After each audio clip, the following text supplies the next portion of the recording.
Olá, amigos. Eu sou a jornalista Rafaela Padilha e junto com o meu colega Disney de Paula, vamos apresentar mais um episódio do IBGM Cast, onde vamos conversar sobre a importância do marketing para o mercado joalheiro.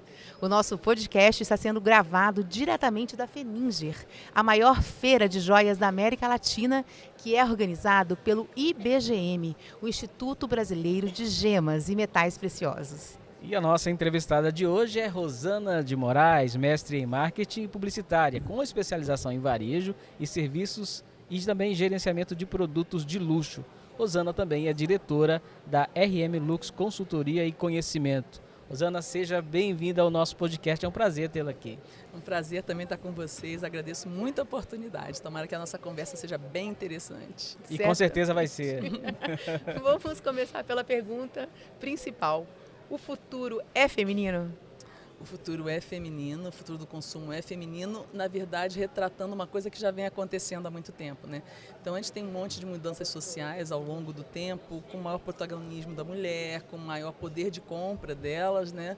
E também não só pelo poder de autocompra, né, delas efetuando as compras, mas porque a mulher influencia fortemente todo tipo de consumo, né? Dizem que 80% de todos os consumos, qualquer item que você pensar, tem uma influência muito forte das mulheres. Então, a estimativa é que entre 75% e 80% das compras são influenciadas por elas. Então, inclusive foi o nosso tema durante a palestra, né? Como se aproximar ainda mais das mulheres, né? A gente não está falando de um movimento que seja recente, ele já vem se inserindo no mercado já há bastante tempo, mas às vezes por vício, pela um modo mais masculino de fazer negócios, a gente acaba não tendo um olhar para essa mulher que está tão importante, seja para influenciar compras, para comprar sozinha, para despertar romance. Então a gente tem cada vez que se aproximar mais delas e falar a linguagem delas. E a Feninger é um espaço ideal para que você possa passar esse conhecimento para o setor joalheiro, para fazer esse encontro, né? Fazer essa ponte com as mulheres, porque realmente elas que dominam esse mercado de joias, não tem como. Acaba sendo, tem a participação muito grande delas, né? E a Feninger é também um local de muita troca, né? Então, ao mesmo tempo que eu trago tendências de mercado, falo sobre coisas internacionais que estão acontecendo, inclusive com cases de grandes marcas, eu também recebo muitos depoimentos deles, né? Então é muito rico para os dois lados, eu acho. Feedback é muito bom. Muito bom. E é engraçado porque o mercado joalheiro, a indústria é formada por homens. Sim. E as consumidoras, em sua maioria, são mulheres. E como é que funciona esse feedback, essa troca de experiência? É uma das coisas até que eu quis abordar na palestra pelo seguinte, né? É lógico que quem está criando a joia ou quem está botando ela no mercado ou fazendo curadoria para sua marca, é lógico que ele quer agradar essa consumidora que vai usar e que vai influenciar tanto a compra quando não compra sozinha, né? No entanto, a tendência é ele mesmo escolher. Então, essa é a importância gigante que existe de você escutar realmente a sua consumidora final, né? Assim, você pode estar achando muito bonito e ela não tanto, né? Então, essa troca também de informações, de gostos, de tendências e tudo mais com as próprias mulheres que são o público, enriquece também muito, né? Isso começa no atendimento quando a cliente chega na loja para fazer a compra, né? Você entender qual que é a necessidade dela, não só da compra naquele momento, mas entender a personalidade daquela pessoa. Exatamente. O produto de luxo como um todo, ele tem uma carga emocional muito grande. Isso. Então a gente costuma dizer que as pessoas compram itens de luxo não só pelo que eles são, de fato, mas pelo que eles representam, né?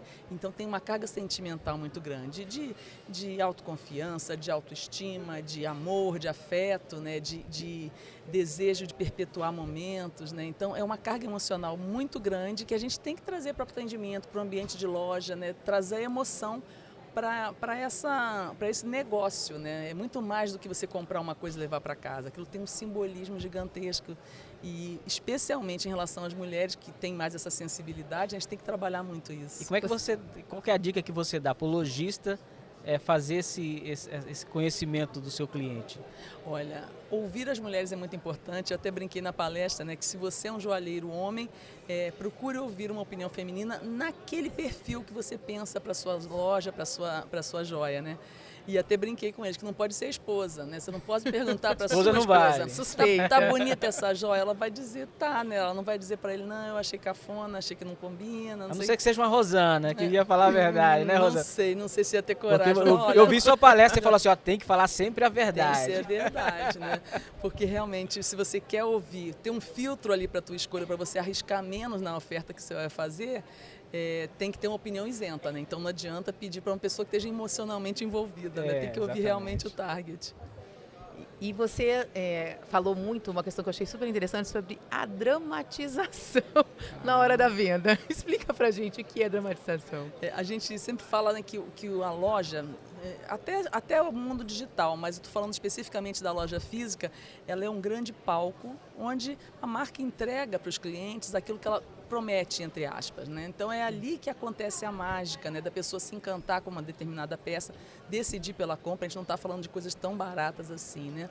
Então eu brinquei da dramatização porque é um momento de muita importância aquela aquisição, né? E tem toda essa carga emocional que eu estava falando. Então, eu até brinquei, né, de possibilidade de você pedir para a cliente fechar o olho e você escolher uma joia que acha que tem muito o estilo dela, e quando ela abre o olho, ela já está vestida com a joia, né? Tem um outro impacto que você trazer numa caixinha, ela mesma botar, levantar cabelo, aquelas coisas, né?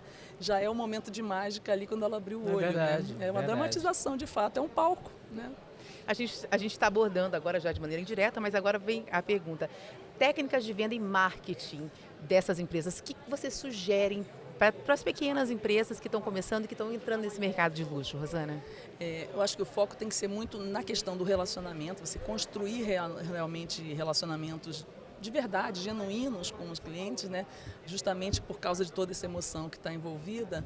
E, assim, eu gosto sempre de lembrar que a gente não pode sempre lembrar só dos enormes joalheiros internacionais. A gente tem que pensar também na realidade do nosso joalheiro nacional, que às vezes é menor, às vezes ele não é nem produtor da joia, ele faz uma curadoria interessante.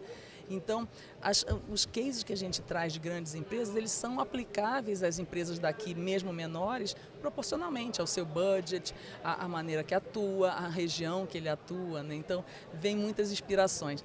Então, alguns exemplos, né, para criar relacionamentos, pequenos eventos in-store, né, dentro da loja, que você pode chamar parcerias, né, você pode estabelecer parcerias com profissionais que venham falar de maquiagem, que venham falar de beleza, né, uma série de assuntos que podem cativar o universo feminino, isso aí falando, né, justamente para atrair esse grupo de mulheres, que o espaço de venda seja realmente um lugar de relacionamento. Então, de informação, de encontrar outras mulheres, de fazer uma brincadeirinha, sabe?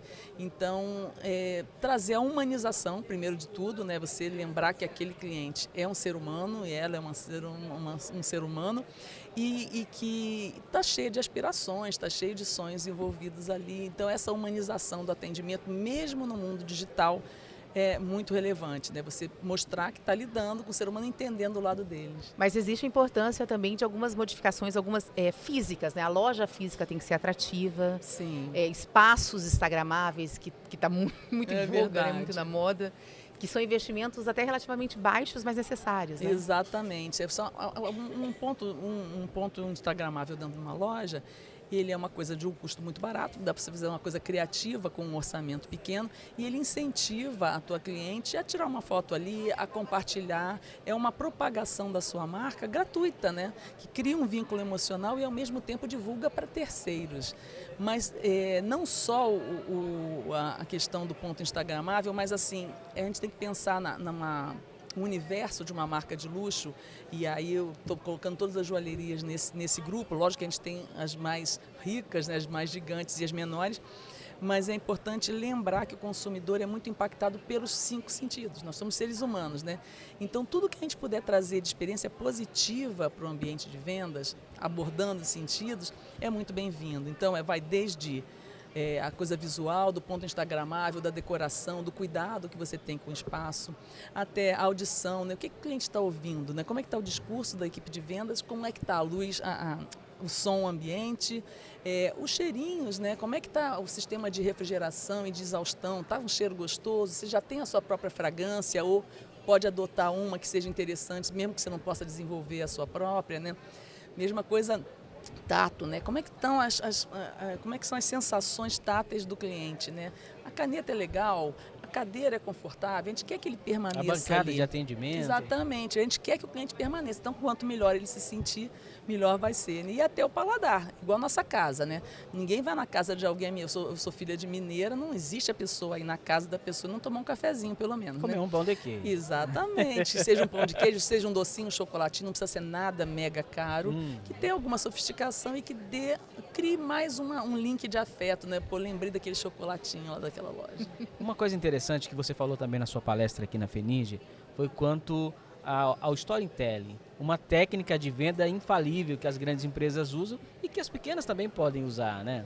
Todo mundo tem uma história para contar, Sim, né? claro. O storytelling realmente ele é a base mesmo da comunicação do universo do luxo e da joalheria, tem assim, casa como uma luva, porque na verdade é o quê? A contação mesmo de histórias, é você inserir a marca numa história que seja uma narrativa interessante, envolvente. E seja a história da marca, né? Como ela começou. Como ela começou e também inserir produto, né? do produto também. Tanto assim, você inserir a marca numa história relevante que tem que ser necessariamente verdadeira, né? Mas todo mundo, mesmo uma empresa com poucos anos de mercado, tem coisas interessantes para contar, como é que nasceu, como é que foi a inspiração do nome, né? Qual é a coisa que ela faz melhor. Tem muitas coisas para serem contadas. E no produto também, já que a gente está falando de um produto tão importante, né? O que é aquele produto? Como é que ele foi concebido, né? Qual é a inspiração? Foi num artista? Foi numa cor, né? Como é que aquela pedra está inserida ali, né? Quais são as características daquela gema? Isso tudo é uma historinha contada através do produto. Então é a história da marca, a história do produto e também o interessante é você no atendimento inserir o cliente nessa temática, nessa narrativa. Então o produto tem que fazer parte da realidade da pessoa, né? O que ela está vivendo naquela hora? É uma conquista profissional?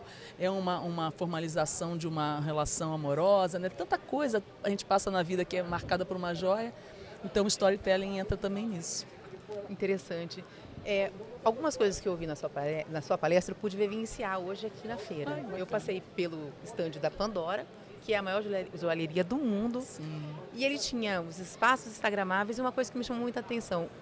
A equipe de venda, que aqui, na verdade eles não estão nem fazendo venda, estão fazendo uma exposição apenas, né? Ela usava produtos da marca. Sim. E isso é muito interessante, né? Você humanizar a marca através da sua equipe ali. Exatamente. Às vezes nem o proprietário usa joias dele, né? Perde uma oportunidade, né, na minha opinião, porque no momento em que você está usando logo uma peça, o cliente ou a cliente já vê como ela é vestida e já é uma abordagem menos formal, né? Olha que lindo, olha como é que fica na mão, que espetáculo, olha como é que está esse brinco, né? Então, tanto a equipe quanto os donos, né, os diretores, a pessoa, o líder que esteja ali, é também, naquele momento, um manequim, né? Quer dizer, ele demonstra também o produto, em vez de estar num busto mais frio, está numa pessoa já, né? Então é uma oportunidade que eu acho que não deve ser perdida, não. Com certeza. E uma pergunta muito delicada. O que diferencia o mercado de luxo do mercado comum? Olha, basicamente, algumas coisas, né? Uma das coisas que eu acho importante lembrar é que o mercado de luxo ele se diferencia do mercado de massa. Bom, primeiro pela quantidade, né? Então, quanto mais exclusivos forem os produtos, mais luxo eles são considerados, né? Então, quanto mais você massifica, quanto mais você faz igual produção em série, menos luxuoso fica. Tem também uma questão de diferenciação do que é um item de moda, porque quando a gente trabalha com luxo, a ideia é que o produto dure, né? A joia mais ainda, né? Mas qualquer produto de luxo, a ideia é que ele passe pelas modas. Então, mesmo adotando tendências de estilo, claro que tem, né? A ideia é que seja um produto bastante longevo. Isso também é uma coisa que diferencia. Né? Exatamente. Quanto mais atemporal, melhor, mesmo você utilizando tendências de moda, né? Que também fazem parte, né? Mas é uma coisa que permanece. E a busca por essa questão passa principalmente na hora do design, né? Da joia. Porque se você faz uma joia aqui, daqui 10 anos, se a pessoa quiser comprar aquela mesma joia, ela fala assim, mas essa joia aqui minha avó usava, meu avô usava. Existem os clássicos, né? Que é clássico, mas você precisa evoluir, né? Como você Sim. falou, você tem que ter uma joia atemporal. Não, ela ela usava, mas mudou alguma coisa aqui, está mais refinada e tal. Tem essas duas coisas. Tem clássicos da joalheria que são sempre amados, né? A gente É, vê, por exemplo, muda. o anel, aquele solitário de safira da Kate Middleton, né? Que já foi, da Lady Di e tudo mais. Aquilo é um clássico. Então aquilo nunca vai ser ultrapassado. Mas o bom é que você faça um mix entre clássicos e peças mais de moda. Que são mais passageiras, embora não sejam descartáveis a cada estação, como acontece com a moda, né? É uma coisa mais longeva, realmente. Como que esse mercado de alto luxo pode atrair a mulher jovem? Porque, assim, a mulher jovem, em tese, ela não tem interesse por joias e... Como que a gente faz para atrair? Porque a mulher jovem que tem 20 anos hoje, daqui a 10 anos, ela já vai ser uma balzaquiana, né? Exatamente. Que vai fazer questão desses produtos. O luxo, de uma forma geral, ele tem uma coisa muito cultural, de formação de conhecimento. Então, quanto mais a gente conhece, se a gente pegar, por exemplo, uma esmeralda e começar a falar sobre ela, ela tem inclusões, ela tem uma tonalidade assim, assado, ela tem uma raridade enorme, né? É difícil até você fazer um par de brincos com 2 pedras iguais. Esse conhecimento que a gente vai passando para o consumidor acaba seduzindo muito mais. Então, na palestra eu dei exemplo de relógio de pulso, né, que os jovens não têm o hábito muito de usar. E eu comentei de uma turma de MBA que eu tinha e eu perguntei para eles, né, quantos ali, né, tinham 20 e poucos anos, quantos deles usavam ou já tinham usado o relógio de pulso, e quase ninguém se manifestou, até que um menino de 33 anos falou: eu estou fazendo uma coleção, estou iniciando uma coleção, não de relógios super caros, mas eu estou me interessando cada vez mais pelo assunto e estou criando uma coleção. Então, o que eu quero dizer com isso é o seguinte: a gente também tem que levar informação a esses mais jovens, né? Porque as pessoas começam a gostar mais à medida que entendem mais. Isso é assim com tudo, né? Se a gente for pensar, a gente é assim com o vinho, a gente é assim com a maioria das coisas. Relógios mesmo é um bom exemplo, né? Quanto mais você sabe como é que funciona, quais são as sofisticações, as complicações possíveis, mais você gosta daquele assunto e mais você vai se apaixonar. Então, com as meninas, com as pessoas mais jovens que hoje não ligam tanto para a joia, é por aí também, aí mostrando o quanto aquela peça é importante, falando sobre isso e principalmente também trazendo influenciadoras, né, pessoas que realmente sejam formadoras para a idade delas, né? Eu dificilmente vou convencer a minha filha para um tipo de consumo, mas uma pessoa que fale mais a linguagem dela e que ela perceba como uma formadora de opinião, ela vai escutar muito mais. Então, também está na nossa mão trazer esse povo para o nosso lado, né? Parcerias também nesse sentido. E quem está nos assistindo, com certeza, a maioria lojista, quer saber uma dica sua. Como é que eu faço para melhorar a minha venda, para atrair o cliente para a minha loja, escolher, por exemplo, um influencer para anunciar a minha loja? Qual a dica que você dá? A questão é você definir primeiro o público que você quer atingir, né? Às vezes, quando eu estou dando aula, já vi empresários, às vezes em consultoria, falando assim: seu público-alvo, quem é a pessoa que você pensa em atingir? E aí, às vezes, eu escuto assim: não, eu não gosto de falar isso, não gosto de estabelecer isso, porque eu acho isso preconceituoso, eu não quero escolher um tipo de público. E aí eu explico para ele que não é isso, não é você excluir determinados públicos, é você fazer a atuação focada num determinado público, porque você vai ter uma coerência com a sua marca. Então, se eu penso num grupo de pessoas que têm determinados hábitos, determinados estilos, eu vou fazer tudo com aquela carinha, então eu consigo dar à minha marca uma personalidade maior. Então, não é um preconceito tipo, você não pode comprar, é mais um direcionamento mesmo da parte criativa, da comunicação, dos eventos, de tudo que você fizer. Muito bacana. Uma coisa que eu acho interessante, hoje em dia a gente vive uma moda, acho que não é nem moda, é uma questão de mudança de mentalidade. As pessoas gostam de fazer um pingente de um bichinho de estimação para guardar, para levar, tá no anel, tá no pingente. Como é que você vê essa tendência? De pets? De pets. Isso aí, assim, é um fenômeno, né? Os pets são um fenômeno não só no mercado de luxo, mas também no mercado de luxo, desde caminhas super luxuosas, roupas, como você falou, pendentes, coleirinhas e tudo mais, né? E também pendentes para o dono usar, simbolizando aquele pet. E o pessoal, né? paga caro por isso. Caro, sua esposa né? é uma das que... Não entra nesse assunto, porque senão vai dar muito pano para manga. Temos um case pessoal aqui. Eu não queria falar, mas ela acabou revelando. Eu tô sentindo que eles ficam com ciúme, né? Não, porque quem paga a conta depois é eu. Mas o mercado de pets realmente é um fenômeno, né? Para tudo que você puder imaginar, medicamentos, alimentação, né? Ornamentos, tudo isso. Então é bem legal. O setor joalheiro não é diferente. Você falou que essa questão de como escolher um influencer, né? Eu falei da questão do público. Então a ideia é que você estabeleça o público que você quer atingir e aí sim procure alguém que tenha entrada, que fale a linguagem daquele grupo, né?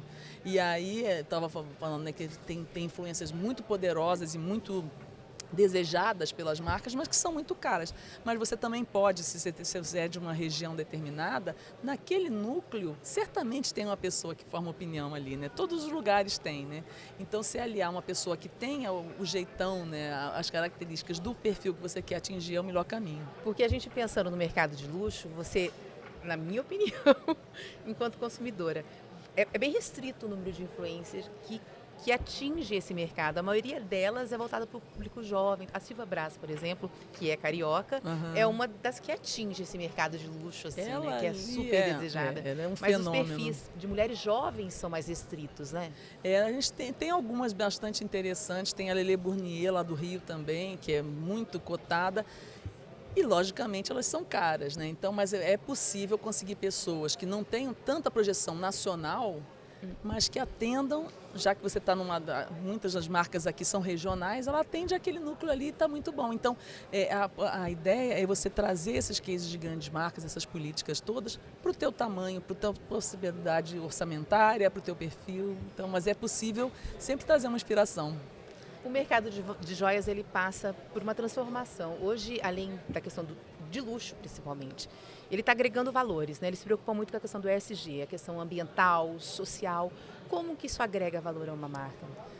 Isso, na verdade, está sendo uma resposta, né, a uma necessidade, uma demanda do consumidor, né? Nós todos, eu acho que hoje somos mais conscientes, né, mais preocupados com responsabilidade socioambiental, com uma série de outros propósitos, outras causas aí que são bem emergentes na nossa sociedade. E os jovens ainda mais, eles são ainda mais críticos às marcas, né? Eles perdoam menos os deslizes e então a tendência deles é se alinhar, né, e se aproximar mais de marcas, se relacionar mais de marcas com as quais eles sintam alinhamento com as suas crenças. Então, seja preservação animal, seja sustentabilidade, seja ética, né, seja inclusão racial, de gênero, de tipo físico, né? Eles estão muito mais ligados nisso. Então, as empresas também estão tendo que dar uma resposta a essas demandas. E meus alunos costumam, quando eu falo sobre isso, eles costumam falar assim, mas é porque eles são bonzinhos? Até, muitas vezes, sim, né? É uma boa vontade, um desejo do empresário, mas também é uma demanda do consumidor. Então, na minha opinião, seja por uma iniciativa pessoal do empresário, seja por uma demanda do consumidor, e ainda assim eu acho que é muito bom. Porque Sim. O que importa é que aconteça, né? Então, mesmo que seja para prestar contas à sociedade, se fizer, está muito bom. Mas tem que ser de verdade, né? E está chegando aí a rastreabilidade, né? Uma coisa que a gente chama de autorregulação, que o mercado que está buscando isso. Inclusive, o IBGM é parceiro de um projeto chamado IMTC, que vem para trazer essa rastreabilidade que hoje o mundo busca por isso. Isso agrega valor na joia no final, né? Não? Agrega sim. E quanto mais consciente for esse consumidor, e ele está cada vez mais consciente, mais vai agregar. Então, as empresas que puderem aderir nesse início vão nadar de braçada. Exatamente, sair na frente, né? Principalmente as empresas de luxo, né? Quem consome um diamante, uma joia de alto valor, ela quer saber qual é a origem. Tem trabalho escravo, tem, né? A história do diamante de sangue foi uma coisa que maculou por muito tempo o mercado joalheiro. Com certeza. E tem também uma corrente, e eu concordo realmente, que o mercado de luxo, não só o de joias, mas o de luxo de uma forma geral, ele tem não só uma necessidade de responder ao mercado, como ele tem até a obrigação de puxar esse bonde. Por quê? Porque o mercado de luxo, de uma forma geral, ele cria tendências para os outros segmentos, né? Geralmente, o que é lançado pelo luxo, daqui a pouco é imitado pelos outros segmentos.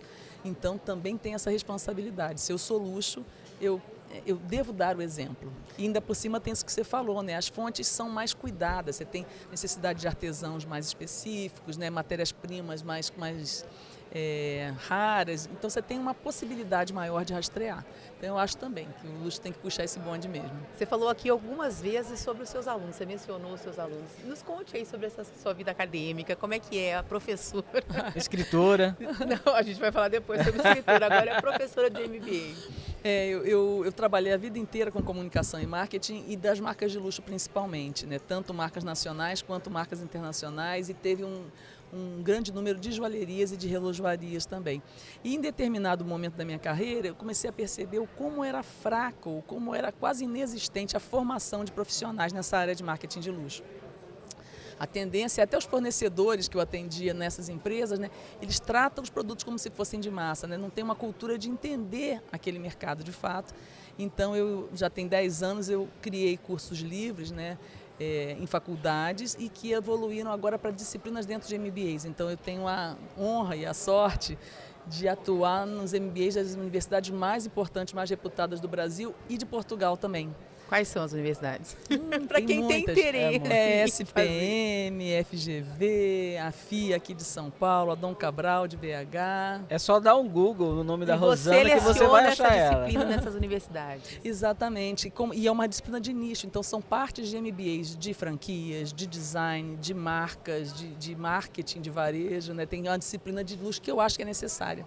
É necessária para as empresas que atuam nesse mercado, e também para aquelas que não são tão luxo assim, mas querem se diferenciar da concorrência, querem trazer excelência para suas operações. Então, eu tenho tanto assim alunos que buscam conhecimento para começar no mercado de luxo, como empresários que já estão querendo abrir suas marcas. E você tem cases? Você tem alunos, você fala assim, não, esse foi meu aluno e hoje está isso. Me orgulho desse Olha, cara. de nome assim não, mas de empresas importantes sim, Tiffany's, American Airlines, o Copacabana Palace, os hotéis Fasano, joalherias um monte. Olha só. É bom. É muito gostoso ver, né, essa evolução. E a gente está tendo a oportunidade de falar com uma pessoa que tem um conhecimento muito vasto, é uma expoente e como que eu vou dizer, é uma referência nesse E setor. ela quebra Obrigada. um pouco do que a gente pensa sobre o mercado de luxo. Exatamente. A sua simpatia é absurda, né? E se comunica de uma forma muito Muito fácil. clara, exato. Mas é simples, se a gente for pensar, é simples, né? Porque quando É. você pensa em mercado de luxo, pensa naqueles consumidores que fazem parte de 2% da população que tem acesso, você fala, nossa, é algo inatingível, Sim. né? Aí vem você, que é especialista em marketing, que faz a venda disso e que é super acessível, que fala de forma clara, que é simpática. O luxo, ele não precisa ser... As pessoas têm essa ideia de luxo, até da equipe de vendas, né? Parece que a pessoa já acorda de manhã com um colarzinho de pérolas e um taierzinho preto. Gente, não é assim, né? Estamos numa outra época, né? O luxo é mais casual, o luxo é mais fluido. E como você falou, né? Não é só aquele topíssimo da pirâmide, né? A gente tem luxos de diversas escalas. E todos nós, em algum momento, às vezes eu pergunto na sala, né? Quem é que é consumidor de luxo aqui? Aí todo mundo, não, né? Não. Eu falo, não, quem é que de vez em quando não pega uma pousada mais bacana para comemorar uma data especial, não compra um vinho delicioso, uma coisa fora do comum, né? O luxo é muito isso, é o extraordinário, é o fora da rotina. O luxo não é extravagância. Não necessariamente. Existe até o luxo extravagância, né? Mas não é uma regra, né? Na verdade, a gente pode se dar a luxos eventuais, né? Sim. Então é para todo mundo. Todas as classes sociais, se você pensar, tem alguns luxos. É lógico que o luxo de uma classe C não é o luxo de uma classe AA, né? Mas cada classe tem coisas que considera luxo. Então é importante a gente saber essa gradação, né? O que é luxo para mim às vezes não é para você, até em relação a gosto, não só em orçamento, mas também gosto. Tem gente que gosta de relógio, não gosta de vinho. Tem gente que gosta de um carro, mas não gosta de comer num restaurante muito refinado. É verdade. As pessoas são pessoas, né? Agora eu gostaria de saber de você como é que nasceu essa parceria sua com o IBGM e a FENIGEA, porque hoje, quando fala na sua palestra, é uma das mais procuradas, né? Mais esperadas. A gente viu hoje, estava lotado o espaço e a gente aqui assistindo do lado de fora, ouvindo do lado de fora a sua palestra. Que legal. Como é que nasceu essa parceria? Eu fico muito honrada. Eu trabalhei muitos anos em joalherias, né, e muitos anos também com marcas de relógio internacionais, então foi havendo também uma aproximação natural. E não tem muita gente que fala sobre esses assuntos, né? E eu acho que assim, acaba que o meu diferencial maior é saber a linha de frente. Eu trabalhei de verdade fazendo eventos, inclusive internacionais e tudo. Então eu sei tanto a rotina, né, do sufoco, quanto ao atendimento ao cliente final e fui embasando na minha formação, né? Então, eu sou publicitária, mas depois eu fiz MBAs em marketing, em varejo de serviços que você falou, em administração de produtos de luxo. E o meu mestrado foi dedicado também a produtos de luxo e agora o meu doutorado que eu estou fazendo lá em Lisboa. Agora estou desenvolvendo a tese que é, inclusive, sobre joalheria. Agora, uma coisa interessante que eu e a Rafa a gente comenta muito, o setor precisa muito ser visto para fora. O pessoal que está aqui na loja, que está aqui na exposição, todo mundo se conhece, mas fora desse universo é difícil passar uma informação, uma característica que esse setor tem para as pessoas que, por exemplo, quem está nos assistindo nesse podcast, que não é do setor, tem uma mentalidade totalmente diferente, é um mundo à parte. Como é que você vê isso? O que precisa ser feito para tornar essa comunicação para fora mais eficiente? Quais estratégias de marketing, né, que precisam ser adotadas? Mais eficiente. Eu acho que um dos caminhos, né, é divulgar, inclusive, a quantidade de empregos que o setor de luxo, de uma forma geral, e a joalheria especificamente gera, né? Então, é muito emprego, é muito capital girando, é muita oportunidade, muita divisa para o país, né? Eu acho que isso tem que ser ressaltado, a riqueza que a gente tem em termos de pedras, em termos de metais e em termos de criatividade brasileira é enorme, né? Design brasileiro é premiado. Maravilhoso. Isso, assim, a gente estava falando de como é que eu fui parar, né, nos MBAs, dando aulas e tudo mais, e também uma outra carência que eu senti foi a questão da literatura mesmo. A gente não tem no Brasil títulos importantes falando de marketing de luxo especificamente, então eu acabei criando um livro sobre isso. O seu, a gente ia falar sobre isso. Não podia encerrar o podcast sem falar sobre isso. Marketing e arte do luxo na era da experiência. Exatamente. É um livro que fala muito de teoria para embasar a prática, mas fala muito de prática também, com cases e tudo. E falo sobre todos os segmentos, aí não só de joalheria, né, mas para as pessoas entenderem realmente esse mercado. E assim, realmente virou, felizmente, uma referência na língua portuguesa, né? Vende aqui, vende em Portugal, é adotado na maioria dos cursos. E é um trabalho que me dá muita satisfação, até porque eu trouxe essa questão de experiência já em 2019, né? E continuou bastante atual, né? Então, essa coisa de trazer a novidade para pessoas que se interessam, né? É muito gratificante. O que despertou a paixão por esse segmento em você? Olha, a própria prática despertou, né? Porque, coincidentemente, eu fui trabalhar em marcas assim e a gente acaba se especializando, se aprofundando. Antes você fazia o quê? Quando eu me formei, eu já trabalhei no varejo, inclusive de vestuário, mas depois eu migrei para essa área. E aí a gente vai, como eu falei, né, sobre os relógios, sobre as joias, no que a gente vai se aprofundando, a gente vai gostando mais, vai virando uma cachaça, né? O luxo é apaixonante. É verdade, é verdade. Olha, e hoje ter você aqui nesse podcast é mais um marco para a gente. A gente está começando agora, trazendo informação para quem é do setor, para quem não é fora do setor, e com certeza esse podcast seu vai ser um dos mais assistidos. Vai ser um luxo. Vai ser um luxo. Um luxo só. Pô, vou ficar muito feliz se eu puder levar um pouquinho de informação para as pessoas, ajudar de alguma maneira a atuação das marcas. Já está levando. Prazer enorme. Muito, muito obrigada. Viu? A gente que agradece ter você aqui no nosso podcast. O espaço está aberto. Venha mais vezes. Virei. Eu fiquei encantada, primeiro, pela simpatia. Segundo, por conhecer esse mercado do luxo. E terceiro, pelo empoderamento feminino que você traz. Você é um exemplo disso. Parabéns. Obrigada. Eu tenho certeza que as mulheres vão bombar esse podcast. Tomara que inspire muita gente. Muito.